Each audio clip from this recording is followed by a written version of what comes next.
योजना बनाई, बोले आज एक काम करेंगे। बोले क्या? किशोरी जी जितनी सुंदर है ना, उतनी ही सुंदर सारी सखियां हैं। वो तो श्रृंगार किशोरी जी का विशेष होता है, इसलिए पता चलता है कि ये ललिता जी, ये विशाखा जी, ये ऐसे सब। अगर एक सा पोशाक और एक सी श्रृंगार सब धारण कर लें तो कोई पहचान नहीं पाएगा कि इनमें किशोरी जी कौन है। तो आज ललिता विशाखा ने एक लीला करी, एक सी पोशाक, एक से कुंडल, एक सी नथबेसर, एक से गले के हार, एक से सिर को टीका, बाजूबंद, पाम के नूपुर जो भी होते हैं, एक जैसा श्रृंगार। किशोरी जी बोली आज कहां कौतुक करो। बोले आप तो चुप रहो, बिल्कुल आज एक जैसा श्रृंगार होगा, एक जैसी माला, एक जैसे कुंडल, एक जैसे काजल, एक जैसी लालिमा, एक जैसो सब कछु। और आज शाम सुंदर कुंज में आएंगे तब हम उनसे पूछेंगे बताओ हम में से राधा रानी कौन है। किशोरी बोली अरे ऐसे मत करो, बेचारे बड़े भोले हैं, एक से सब देखेंगे पहचान नहीं पाएंगे, और नहीं पहचान पाएंगे तो मुंह को कष्ट होएगा। तो सखियां बोली आप भी जानती तो होगी वो पहचान नहीं पाएंगे। नहीं नहीं, अब वो तो मुझे पता है कि वो पहचान तो जाएंगे, लेकिन कहीं तुम सबरी बड़ी उद्यमी हो, कहीं ऐसा श्रृंगार कर लियो, कहीं कोई और पे दृष्टि चली गई और फिर मुझे बड़ो श्रम है जाएगा। ललिता विशाखा बोली श्रम ना होगा, बल्कि स्पष्ट है जाएगी बात। ये जो आपके मन में इतना भ्रम है ना कि श्याम सुंदर बहुत प्रेम करें, अरे भाई प्रेम करें तो पहचान जाएंगे। किशोरी जी बोले अब तुम्हारी जैसी राजी हो तुम करो। सब ने एक जैसा श्रृंगार किया। महाराज श्याम सुंदर की तो कहा चले, ललिता विशाखा नहीं पहचान पा रही है कि सबन में राधा रानी कौन सी है। इंदु लेखा के पास गई, जाके बोली हे श्यामाजू, अरे मैं श्यामाजू नहीं, मैं इंदु हूँ। वो श्यामा जी कौन से, फिर वो हाथ खड़ो कर रही को मैं हूं यहाँ पे, यहाँ आओ। ऐसी सबरी एक सी बन गई कि आपस में नहीं पहचान पा रही है किशोरी जी कौन सी है। आज सबरी सखी बड़ी प्रसन्न, बोले आज श्याम सुंदर को पता चलेगी, ये बहुत अपनो प्रेम व्रेम बता में। किशोरी जी के पास जाकर के सब सखी बोले तुम्हारे हाथ जोड़े, तुम्हारे पाम पूजे, और तुम्हें हम सबकी सौगंध है। बोले कहा आप कुछ ना कुछ ऐसा करोगी कि उनको पता चल जाएगा कि आप किशोरी जी हो, इसलिए आपसे हमारी प्रार्थना है आप अपने मन से कुछ भी नहीं करोगी। और सबसे आगे विशाखा जी खड़ी हो गई, मैं जैसे करूंगी मुंह देखती नहीं हूं, मैं जहां देखूं वहीं देखना है, मैं जैसे बोलूं वैसे बोलना है, मैं जब बैठूं वैसे बैठना है, मैं जब चलूं तब चलना है, मैं जो करूं वही करना है आपको। इतनी भोली हैं श्री जी, इतनी सीधी हैं, ठीक है कर लूंगी। प्रसन्न भी हैं सारी गोपियां, लेकिन चिंता भी हो रही है मन में कि कहीं श्याम सुंदर पहचान नहीं जाए कि कौन सी है किशोरी जी।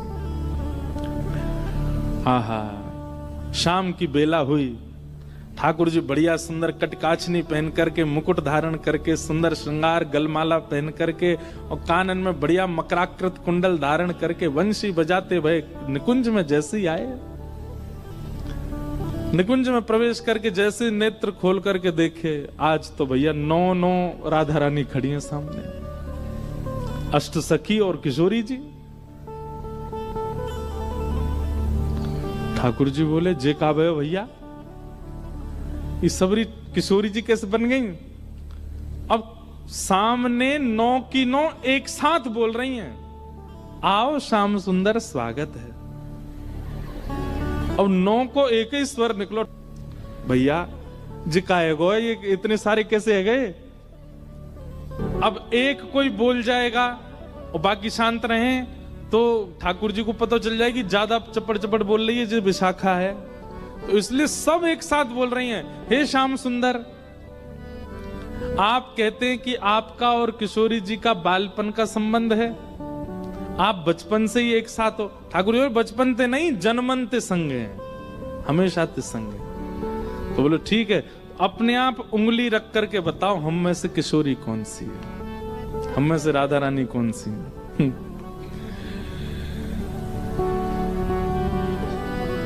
ठाकुर जी पहले तो देखते रहे, एक एक के पास जाकर के देखें, एक जैसा स्वरूप, एक जैसा स्वभाव, एक जैसी आंख, एक और महाराज कहां तक गए, पलक भी एक संगी झपका रही है सबरी।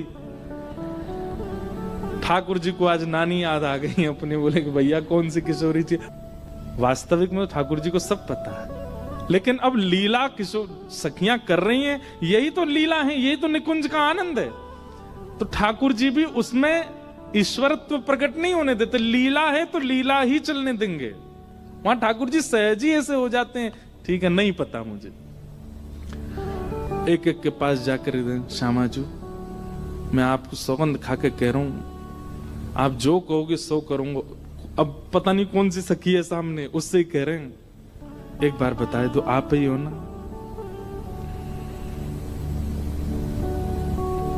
सबके आगे जाके मनोहार करें, लेकिन ठाकुर जी नहीं पहचान पाए।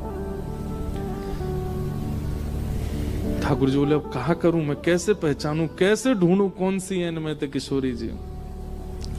तभी ठाकुर जी बोले भैया सब सखीन के रूप एक से है सकें, आंख एक सी है सके, श्रृंगार एक सौ है सके, वस्त्र एक सौ है सके, पर स्वभाव किशोरी जी जैसा कोई को ना है सके। और बोले स्वभाव के लिए तो फिर मोकू कछुने चतुर काम करना पड़ेगा। ठाकुर जी बोले मैंने पहचान नहीं। सब सखी बोली कौन सी है? बोले रुक जाओ सिंहासन पर बैठ के बताऊंगा। दूर जाके बैठ गए और सिंहासन पर बैठ के कहा कह रहे हैं वो खड़ी। सब सखी के कौन सी? सब पे उंगली कर रहे हैं, वो खड़ी वो खड़ी, दो वो खड़ी वो खड़ी। जाको तन गोरो।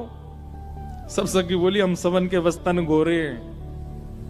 नहीं नहीं नहीं नहीं, उनको रूप रंग कहा बता रहे है? बोले ये वही हैं। बोले कौन सी? अरे वही जो तुम सबन के बीच में खड़ी हैं। बोले कौन सी? बोले जाने। कहा मैं जब छोटो हतो तब इनने ही मोकू सिखायो। बोले कहा सिखायो? बोले अरे बालपन में इनने ही मोकू छल करनो, इनने ही मोकू हट करनो, और कहा बताऊं अलग अलग प्रकार की चोरी करनो मोकू इनने ही सिखायो। जैसे ही कही ठाकुर जी ने बालापन में इन्हें ही सिखायो छल बल बहुविधि चोरी। इतने में ही किशोरी जी सामने आके मैंने कब सिखाया तुमको? ठाकुर जी बोले ये रही हमारी श्यामा जी। ललता विशाखा सब सिर पकड़ के बैठ गई। बोले हे किशोरी जी कहा कियो? किशोरी जी घबरा गई। अरे अरे मुझे गलती है गई। बोले गलती का है गई? आपने तो 2 मिनट में आके कह दी कि मैं हूं किशोरी।